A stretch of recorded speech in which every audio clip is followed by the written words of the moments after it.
When Kate Middleton married Prince William, she took her place on the global stage. Overnight, she became one of the biggest stars of the most famous family in the world. Then, just over 2 years after marrying the future king, the Duchess of Cambridge swiftly cemented her own place in royal history, giving birth to their first child and third in line to the throne, Prince George Alexander Louis. He's got a good pair of lungs on him, that's for sure. He's a big boy, he's quite heavy.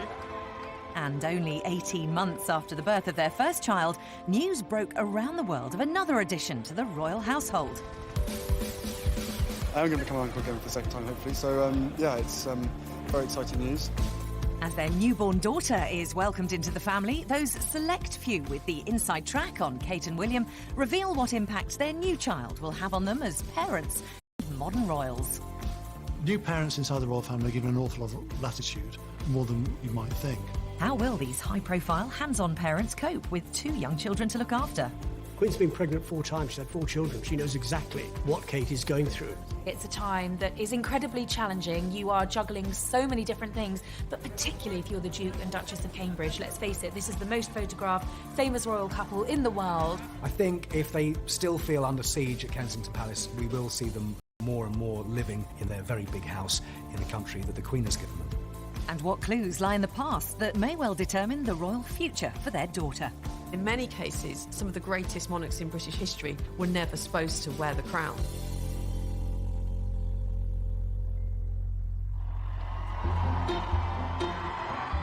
Since becoming the Duchess of Cambridge and mother to the future king, Kate Middleton's life has dramatically changed forever.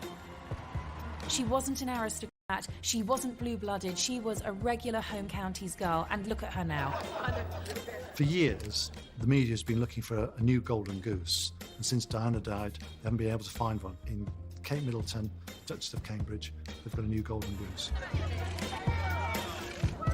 The royal family don't see themselves as celebrities. That's not how they class themselves. And it's very interesting at an A-list event in Hollywood where William and Kate were, when you see genuine A-list celebrities queuing up to speak to William and Kate. That's the level we're talking at here. I think no matter where you are in the world, A, you know who Kate is, and B, you've definitely Googled to find out where you can get your hands on that dress. She's hugely popular, both here in the United Kingdom, overseas in Australia and the States. She is a role model, she's a fashion icon, and I think that's very simply because she was an ordinary girl from Berkshire who happened... The intense spotlight of being a high-profile royal is relentless. From what designer she chose for her wedding gown, the historic event that was Prince George's birth, to her public royal duties and charitable endeavours, Kate has dealt with it all, seemingly with ease. She may be a swan, she may be paddling furiously underneath, but to the world, she seems imperturbable. A few days after Prince George's first birthday, William and Kate visited the Tower of London, with only a select few privy to the exciting news that baby number 2 was already on the way. And one of my sources said to me, watch this space, because they do want another child. It's not going to be far off. The rest of the world was let in on the news a few weeks later when Clarence House took to Twitter on September the 8th to announce that the Duke and Duchess of Cambridge were expecting their second child.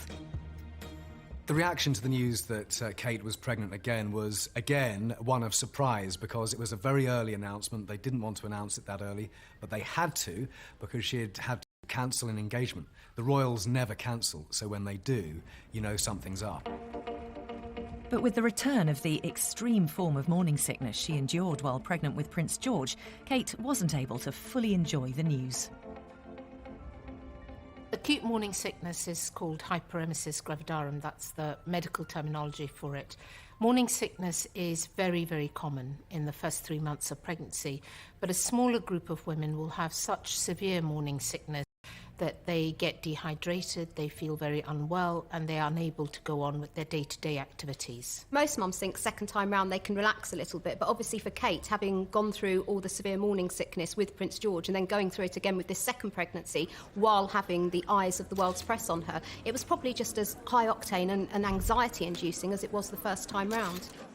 It was unusual in the palace announcing that she was pregnant and coinciding that announcement with such detail about her pregnancy that she was suffering suffering from acute morning sickness. I suppose there was an option to say that she wasn't feeling very well, but I think they wanted to be completely open and transparent from the start. It came via social media, again another hint at just how modern the monarchy has become. This was an announcement that went viral on Twitter and went viral on Facebook, and it came in very quickly on all of our BlackBerries, and we swung into action. In fact, such was the severity of her morning sickness that Kate reluctantly relinquished her royal duties. There were a handful of events that the Duchess had to miss. There were a few engagements with charities, which the Duchess was really very sad and very disappointed to have missed, but there was just no way that she was going to be able to go. This wasn't just a case of slight nausea. Some of the symptoms of acute morning sickness are throwing up, the vomiting, but there's also the constant nausea. And unfortunately, the vomiting takes them outside of their home environment. It was while I was here at school that I realised my love of sport. Sport has been a huge part of my life. But her love for sport and sporting causes had to take a backseat too, and that meant missing the opening of Prince Harry's Invictus Games in the summer of 2014. Yeah, in all seriousness, I hope my sister-in-law gets better soon. Last time I saw her, she was okay, feeling pretty poorly, but I think that's to be expected. Luckily, I'm not a woman, so I don't have to go through that. Yeah, it's a pretty horrible thing to have to go through. She's the person you want on the list when any sporting event's happening. For sports aid on the Olympic grounds when she went down 3 months after giving birth, there she was in these skinny J-brand jeans, a striped t-shirt and 6-inch wedge heels, and she was just giving it a go on the volleyball court and completely fit in.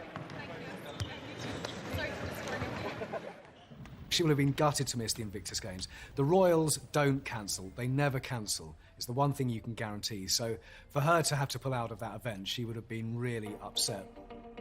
In fact, so severe was Kate's morning sickness that she was forced to cancel a trip to Malta, with William taking place. And that trip was set to be her most important personal engagement since becoming the Duchess of Cambridge. It wasn't just any overseas trip, it was her first official solo engagement on behalf of the Queen, and she was, I was told by a royal source, devastated not to have been able to have gone. Queen's been pregnant 4 times. She's had 4 children. She knows exactly what Kate is going through. We shouldn't sort of decry her because she's been suffering so badly and she's had to miss engagements. I mean, the people who were expecting a visit from her are disappointed, yes, and that will be made up to them in the fullness of time. But they're no more disappointed than the Duchess not being able to fulfil her commitment. I mean, she would have wanted to get back to work, but William, her mum and dad, and the doctors will have said to Kate, you are too tired, you're too exhausted, you're too ill, just rest at home. Although Prince William and indeed brother-in-law Harry stepped in to support Kate, she did return to her husband's side and her own royal duties in October 2014. Welcome to Singapore. Kate was out of action in total for about 8 weeks. She made her comeback to coincide with the official state visit of the President of Singapore, and that was it. She was back. She looked fantastic, if a little peaky, if I'm being honest. I was there on Horse Guards Parade. She was very smiley. She looked fine. And what was great was the interaction between her and William. They're always trying to get each other to laugh. Coming up, we assess the impact raising 2 young children will have on Kate and William. For Kate having 2 babies under 2, it is going to be so much hard work. We'll also go back in time for clues as to what kind of life a spare to the heir could lead in the future. Queen Elizabeth is set to be the longest reigning monarch in British history, but it's easy to forget that she was never supposed to be Queen. Leave London to start a new life. From the moment that William and Kate announced they were getting married, they made no secret of the fact that they couldn't wait to start a family. I think we'll take it one step at a time. We'll sort of get over the marriage thing first and then maybe look at the kids. But obviously, we want a family, so we'll have to start thinking about that. But with Prince George still a toddler, it came as a surprise to many that they would have a second child so soon. I don't think it was too soon. If you look at their setup, if you look at their dynamic, Prince William's taking on a new job with Air Ambulance. Kate, to me, certainly has really found her feet in her new public role. They've got a beautiful country home. Kensington Palace is refurbished. They've got their team of staff in place. Why wait? It's a perfect opportunity, and I'm told that Kate particularly didn't want there to be a big age gap between the first and second child. That may be so, but for Prince George, his little life is set for a big change. Kate's obviously going to have her hands full with this second baby, but what about little George? He has absolutely been the centre of their world for so long, and of course being the first grandchild of the Middleton family. So I think, there's going to be every chance he's going to have to take a back seat for a little while when this new baby comes along, and it will of course change the dynamics of the family. When news broke that baby number 2 was on its way, there was initially some concern for Kate's physical state, having another child so soon after Prince George. We generally advise women who are fit and well nourished that they can consider having a pregnancy after 6 months to a year. But such a close gap between babies will certainly have an effect on Kate and William as parents. So for the next couple of years, Kate and William have totally got their work cut out for them, and it will probably seem to them like every time they just get out of one stage, be that sleepless nights or teething, then they're going to have another child going through exactly the same thing. And of course, it's not just going to be with the newborn. Prince George is still very, very young. He's going to be going through the terrible twos. They're going to be dealing with tantrums and all kinds of things. With both William and Kate having siblings so close in age, was it always on the cards they'd follow in their family's footsteps? Well, I was told that Kate particularly wanted there to be a very small gap between George and his sibling. There's only a year between Kate and Pippa, and then another year between Pippa and James. And similarly, with William and Harry, it's only 2 years between them. If you look at a royal couple, they tend to have their children close together, quite simply so that they have that family time, they have that nesting time, and then they're back at work. And of course, this is no ordinary second-born. When Prince George of Cambridge was born on the 22nd of July 2013, another chapter in royal history was made. A new heir to the British throne had arrived. He's absolutely beautiful. They're both doing really well, and we're so thrilled. Oh, it's marvellous. Absolutely. You'll wait and see. You'll see in a minute. It's got her look, thankfully. No. Look at him and you know that one day he is going to be king, and then you've got the other child who is going to have much less responsibility. Now, it could work either way. You could be, very glad that this isn't heaped upon the shoulders of the second child. When Diana was looking after William and Harry, she always made it clear to both of them that they were equal, that William wasn't different in any way to Harry, even though she did treat him differently. She was far more conscious that he was going to be the future king, far more ready to take him to hospitals, to homeless centres and so on, and allow Harry just to have rather more latitude than his big brother. There was no favouritism at all. And this is why they adored their mother, why they don't have anything bad to say about their mother, and why Diana always referred to them as my boys rather than my boy. But will George and his sister be as close despite their different royal destinies? They will always be treated the same as Prince George, treated with love, treated with kindness, and treated with equality. But the simple fact in history and in the succession is that this child will fall beneath Prince George in that lineage. As a spare heir and fourth in line to the throne, Kate's daughter, Princess Charlotte of Cambridge, is not likely to ever be queen by birthright. But that hasn't always been the case. Over the course of history, the royal spare has been absolutely essential. In order to really be secure as a monarch, you needed to have both an heir and a spare. This was particularly important at a time when children often didn't live very long, when obviously all kinds of premature deaths and so on could take place. So really, an heir and a spare was absolutely crucial. And history has also pointed to a cheekier and more mischievous set of royal second-borns. When you think about people like Prince Harry and Princess Margaret, that there has been a sort of fun-loving spirit that has characterised the royal spares in those cases. I think to some extent it's probably personality, but I think also the idea of having the kind of royal privileges in the sense of having money and access to the sort of social life and experience that those people have, but at the same time not having the responsibility of being a future monarch. I think it's very much genetic, quite frankly, that William is very Hanoverian, he's quite stolid, whereas Harry is very much a Spencer, devil-may-care, rather reckless, just like his mother. And William is far more dutiful, far more sensible, far more down-to-earth. Also, it is the way that brothers of that type interact. Research generally suggests that parents do approach things differently with baby number 2. They don't have that first-time mum or dad anxiety syndrome. They're generally much more laid back. They will leave the baby to cry for that little bit longer. They won't be so obsessed with changing a nappy every single hour, off into a really false sense of security when they've already had one baby and then there's another one on the way. If they've had a really, really easy time first time round, they normally expect that number 2 will be the same. Now, obviously, we don't know the intricacies of Prince George's character, but if they have had a really good, easy time with him, and if he's been a good sleeper, hasn't cried much, they'll probably be expecting the same with their second baby. And who knows, they could be in for a huge shock if number 2 has a completely different personality. The bond between siblings can be complicated. Of course, brothers and sisters are likely to be close and look out for one another. But for those siblings raised close in age, hierarchy and a fierce desire to be the most successful often comes hand in hand with their relationship. So what happens when one is destined to be ruler and the other the spare? I suppose if we go right back into the 12th century, we've got the rivalry among the sons of Henry II. So Richard the Lionheart, King John, their elder brother, Prince Henry, who was actually killed in campaign against his brothers. So there was a real rivalry there. William and Harry are huge rivals. I mean, they're on the polo field. It used to drive William mad that Harry, at a younger age, was a better horseman, better shot, and at the same time, Harry always deferred to William because he was the older brother. William and Harry have always had a bond.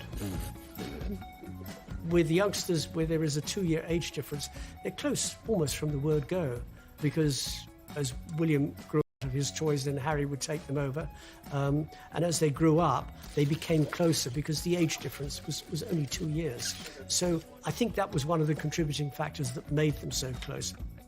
And of course, the Duchess of Cambridge herself grew up with a sister just 20 months younger than her. So how will her childhood experiences affect the way she approaches being a mother of 2 under 2?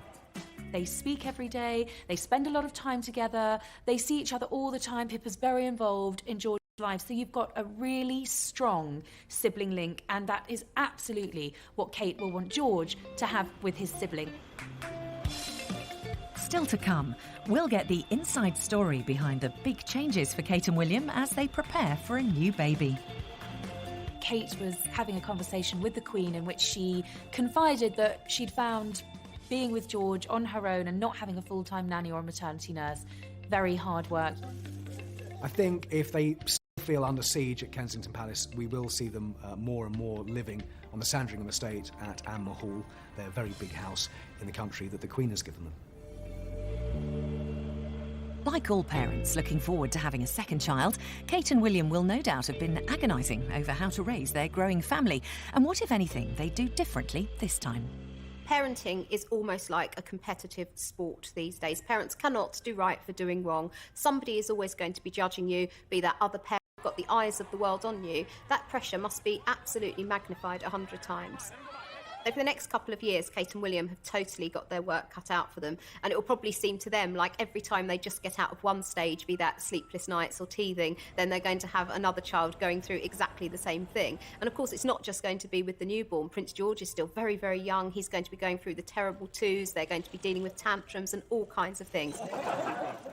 Well, I was told that last Christmas, Kate was having a conversation with the Queen in which she confided that she'd found being with George on her own and not having a full-time nanny or a maternity nurse very hard work. You remember they went back to the Middletons and William and Kate wanted to be hands-on parents.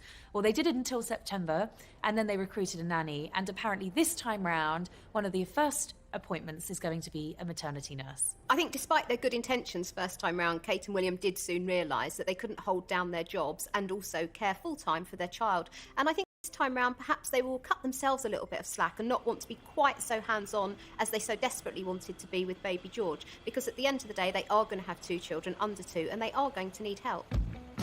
And like many parents, Kate and William will turn to their families for a helping hand too. Mummy and Daddy Middleton are absolutely crucial to this whole story, going, way back 10 years and all through the courtship of William and Kate. And they are, Carol is very involved in the upbringing of George and looking after her eldest daughter, Kate, when she was ill again with this extreme morning sickness. And for many weeks, Kate was at home in Berkshire with Mum and Dad, and Grandma Middleton was taking up the strain there. I think she's going to want the security of having her mum and dad around, but also I think this is all about the normality that she wants for her children as well. One of the things that enables William and Kate to be so ordinary is the presence of the Middletons in their lives. Carol is a regular through those iron gates of Kensington Palace. She whizzes through in her Land Rover. There's no security because everyone knows her, and she turns up to help with bedtime, with bath time. She is absolutely indispensable. She was from the very start when William and Kate moved into the Middletons' house, the Manor, for those early weeks of George's life. And of course, it was to Carol that Kate went when she was so poorly. She didn't want to face the world. She didn't want to be in a palace on her own while William was studying for his new job. She wanted to be with Mum. And I think that's very special. I think it's wonderful that she's been allowed to do it, that the courtiers haven't stood in her way, and that she can go home not be photographed, and actually just be Kate, being looked after by Mum. Of course, William has only to look back at how Harry and he were raised for some clues on caring for two young royals. William and Harry were raised not like your average child, but they were raised very much in the aristocratic fashion. Prince Charles was a loving but rather distant father. Princess Diana broke with the mould by being Balmoral because she was spending so much time with the children, and she said, why don't you leave them with the nanny? Prince William is a far more hands-on father at this early stage than Prince Charles was. Prince Charles, like many fathers, aristocratic fathers, came into his own once the boys were old enough to go hunting, shooting and getting on horseback. My guess is that William learnt very much what goes on in the great big wide world by his mother taking him down to the high street, to the movies, to the hamburger joint, to the bookshops, to the clothes shops. So he got a good grounding from his mother about the real world. But having said that, he got a good grounding from his father about the real world, but the real world on the other side of the coin. Country pursuits, polo, hunting, shooting, fishing. Diana often talked about her craving to be normal. Well, frankly, she shouldn't have married the Prince of Wales. William and Kate aren't normal. They live in palaces. One of the things that William loves about Kate is that the Middletons are normal, and it's the closest taste that he's had of what other people have, an ordinary Sunday lunch, going to the pub, that sort of thing. But clearly, they're not normal. One day they are going to live in a very, very big house and be king and queen. And that quest for normality, to remain as grounded as possible despite their privileged royal status, has seen Kate and William consider a big move away from their London apartment in Kensington Palace. They will move back to their new house in Anmore Hall. So from now on and for the next couple of years, they will be a family of 4 and they'll be based in Norfolk. I think the move to Norfolk is really important because they do feel, it's a cliche, but they do feel Kensington Palace is this sort of gilded cage. Very, very gilded, but still, there's a limit to what they can do. I know that the one thing that Duke and Duchess really want is to be ordinary. They want to be normal. Behind the walls of Kensington Palace, however, is a team of staff. Their engagements are planned meticulously. Their outfits are planned meticulously. I mean, who else has a valet that lines out what you want to wear every morning? It's not a normal life. All right, move up, make way. Living the extraordinary life that they do guarantees an extraordinary amount of attention, especially from the press. And like his mother, Princess Diana, William is determined to deal with the press coverage of his family on his terms. But despite the couple's best efforts, in October 2014, an incident involving a press photographer and baby George led to William and Kate publicly requesting that their son be left alone. The feeling about invasion of privacy is quite strong, and I believe in it. We don't have privacy laws in the United Kingdom. They have them in other parts of the world. I think when you have a baby being stalked at the age of 1, that is obscene. It's really indecent, and quite frankly, the baby and the nanny deserve a certain amount of privacy. There are those who say, well, if they don't like it, go and walk in the garden and should be seriously wrapped over the knuckles. The significant change that's happened in the royal family over the last few years has been the fact that Prince William has been far more ready to go to law than his father, Prince Charles. And the old adage, never complain, never explain, has now been jettisoned by Prince William. He's far more hands-on, he's far more prepared to come out fighting for his family and for his wife's privacy. They're not going to have intrusion. They're not going to have their child sort of having to stick behind a wall just because there are photographers out there who are greedy. Privacy is very difficult, especially when you go for walks in public parks, and that's part of the tension at the moment between the royal family and the media, particularly the foreign media, which is printing many more paparazzi shots than the British media is. So the move to Norfolk, the job with the air ambulance, the big house on the Sandringham estate that the Queen has gifted to them, Anmore Hall, that's all part of trying to be normal.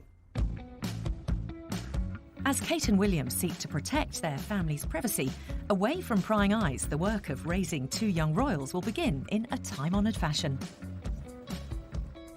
Back in history, the royal heir and the spare would have quite different potential programmes of education. And certainly really up until the Renaissance, up until the 16th century, really the royal heir was all about training for war, for military successes. And it was really in the 16th century, particularly in the works of the great humanist Erasmus, that the education of a Christian prince became to be seen as very important. First and foremost, we've got a knock-on-the-head change. The royal family don't change. They evolve. They've been evolving for 1,000 years. We've got 1,000 years of history of the British monarchy. You've got to think about how was William brought up, how was Harry brought up, how was Prince of Wales brought up. They'll be brought up in very much, not a controlled atmosphere. There'll be a certain amount of things that can be done and can't be done. If you go back to William, when he was old enough, he went to nursery school in London's Notting Hill Gate, Mrs. Minor's nursery school, after which he then went to Wetherby, which is a primary school in the same area in London's Notting Hill Gate.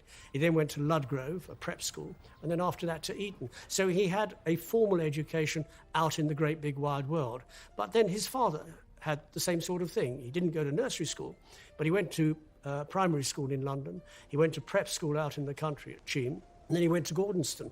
Quite frankly, I think that the model that they will be using will be the Middleton model, which is to say being raised in a very middle-class way, going to private schools and having a degree of latitude in the way that they live. Traditionally, royal siblings are treated differently. I always remember being told by a relative of the Queen that Prince William would be treated to tea at Clarence House with the Queen Mother because he was the heir. Same treatment all the time as William, so Harry got left out quite a lot of the time. The whole point about William and Harry's upbringing is that William was conscious that he was going to become king, and let's face it, his brother Harry was very keen to remind him of that. On one occasion, William said, "Oh, I want to be a policeman and look after Mummy." And Harry said, "No, you can't. You've got to be king." Both Prince William and Prince Harry have had very long, successful military careers. Again, they followed in royal footsteps. Charles, Andrew, the Duke of Edinburgh all had military careers, and it's likely that Prince George will too. But actually, if you look at William and Harry's military careers, they've been very different. Prince William, from an early stage, affiliated himself with the RAF. Prince Harry, being the spare, was able to actually get to the front line, and he went not once but twice to Afghanistan to fight for his queen and his country. If the guys who are doing the same job as us are being shot at on the ground, then I don't think there's anything wrong with us being shot at as well.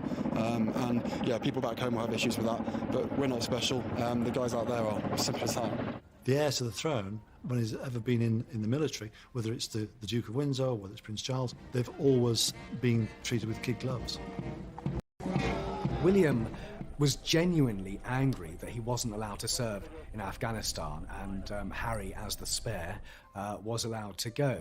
William genuinely thought, you know, I can go there, I should be able to go there, but he's just too close to the throne. There is a bit of jealousy, not just the fact that I get to fly this, but obviously he'd love to be out here, and I don't see why, to be honest with you, I don't see why he couldn't.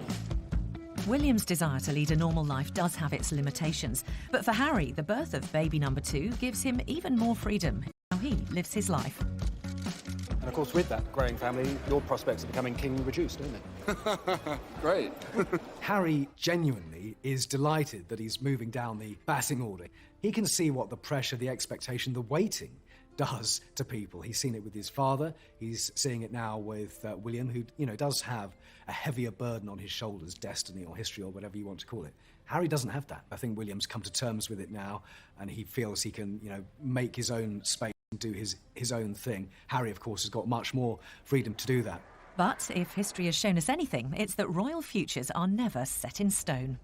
In the past, if you think about Prince Arthur, the oldest son of Henry VII, he dies, and actually it's his brother, the much more charismatic Henry VIII, who succeeds him, and who, of course, isn't supposed to have been king again, but, of course, had a huge impact on history. I mean, is one of the most sort of infamous monarchs. Royal history isn't always set in stone. Things don't always work out how they're expected to. When Edward VIII abdicated, his brother found himself in an unprecedented and very unexpected position, and that position was quite simply he would be the next King of England. Both Elizabeths, Victoria, Henry VIII, none of them were meant to take the throne. They were all way down the line of succession, but then fate played its hand.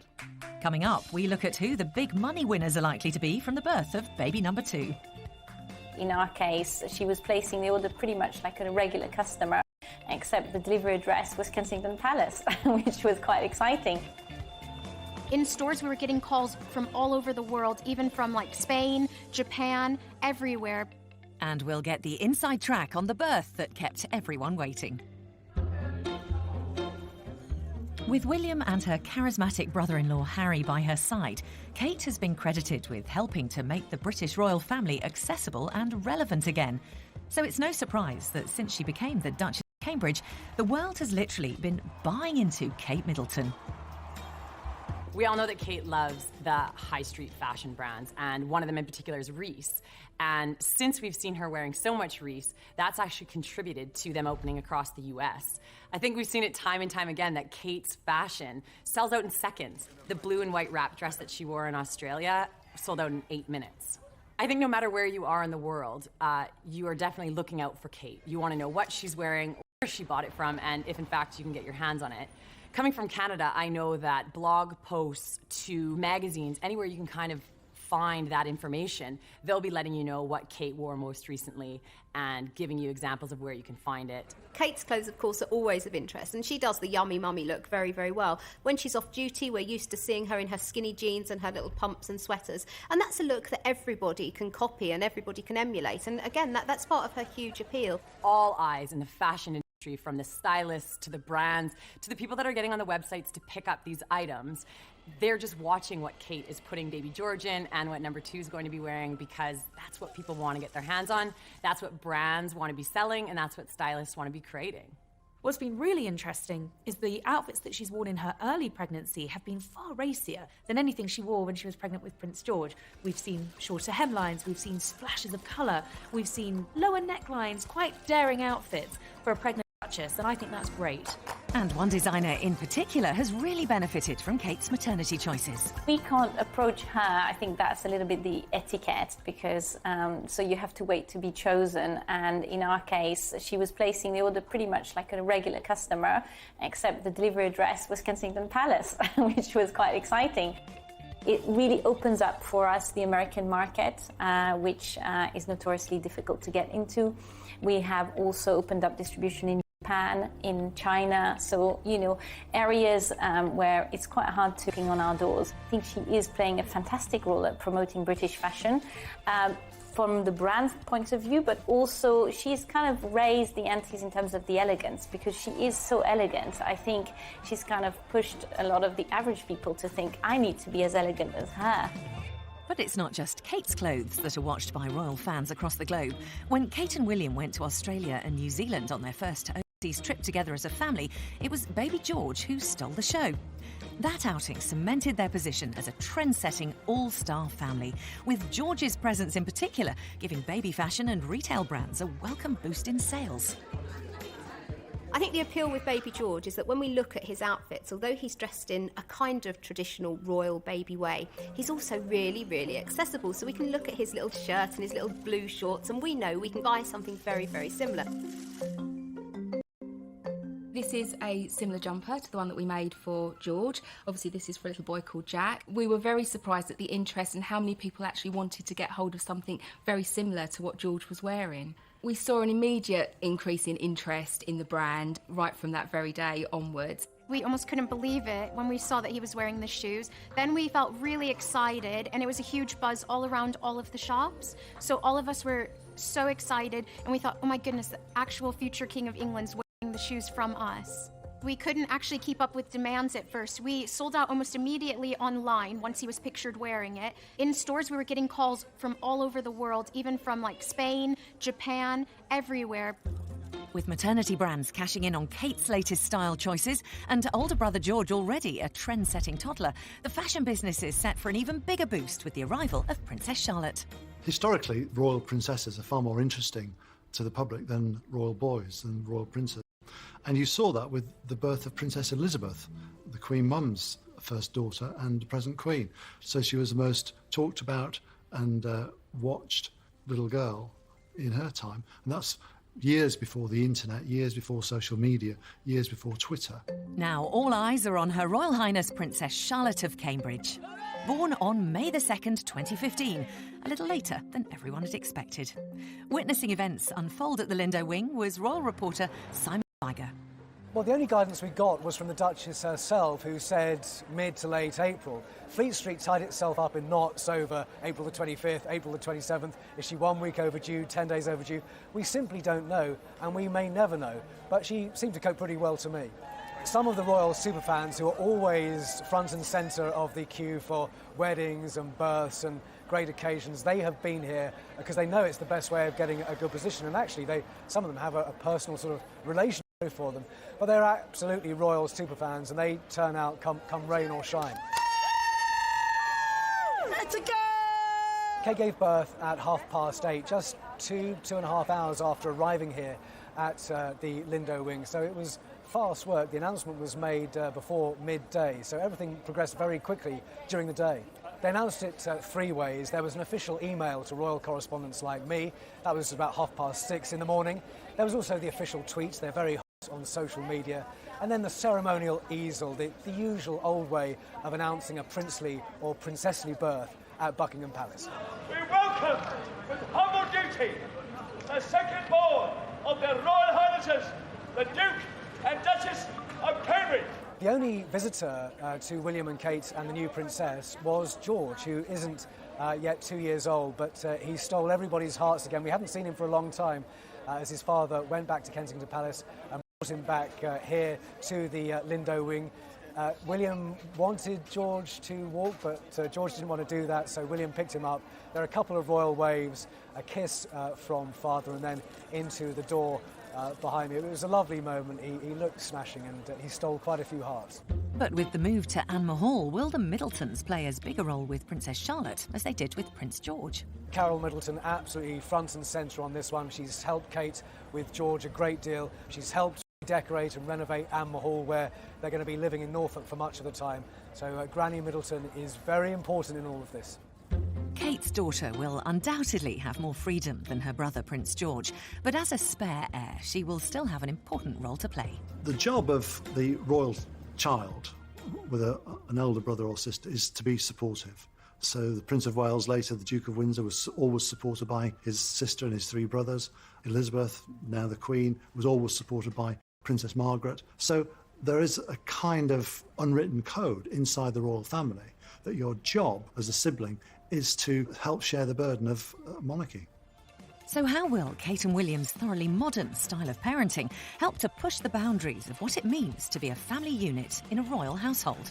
I think how Princess Diana brought up her boys has quite obviously had a huge long-term effect on Prince William. And I think that probably has really geared William up to do very much the same sort of thing. We probably won't ever hear about it. We will hopefully never see the pictures of this private family time. But I'm quite certain that Prince William will be doing all those sorts of things totally under the radar, just like his mum did, to ensure that his children have a relatively normal upbringing, a normal childhood. What are we going to see of the younger royals in the next few years? Well, we'll see more of William and Kate and Harry as they take on more official royal duties.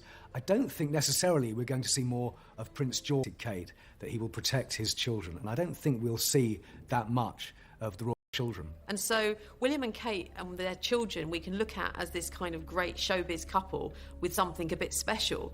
But in time, I think it's going to be interesting how it's going to play out. And if they're going to become ultimately king and queen, it's going to be a very different kind of monarchy than it is now. We see a new chapter beginning for the Cambridges, an exciting chapter, a new family chapter, and I think they're probably going to be incredibly happy. In the last 5 years, Kate has gone from being a single young woman to the wife of the future king and mother of 2 royal heirs to the throne. With Kate, very quickly, once she moved into the royal family and she established her own style and her own personality, comparisons with Diana fell away. You've got to stand back and admire her for what she's achieved without any fuss, without any tantrums, without any breakdowns. It has been a whirlwind for Kate, but she has taken on more and more, and she can do it. She's a natural at doing it. And although Princess Charlotte is not likely ever to have as important a royal role as older brother Prince George, she will mean the world to Kate, whose own role as mum and royal matriarch will be crucial in helping to redefine the British monarchy in the 21st century, cementing their place as the world's most famous of families for many years to come.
decided she was a regular home counties girl, and look at her now.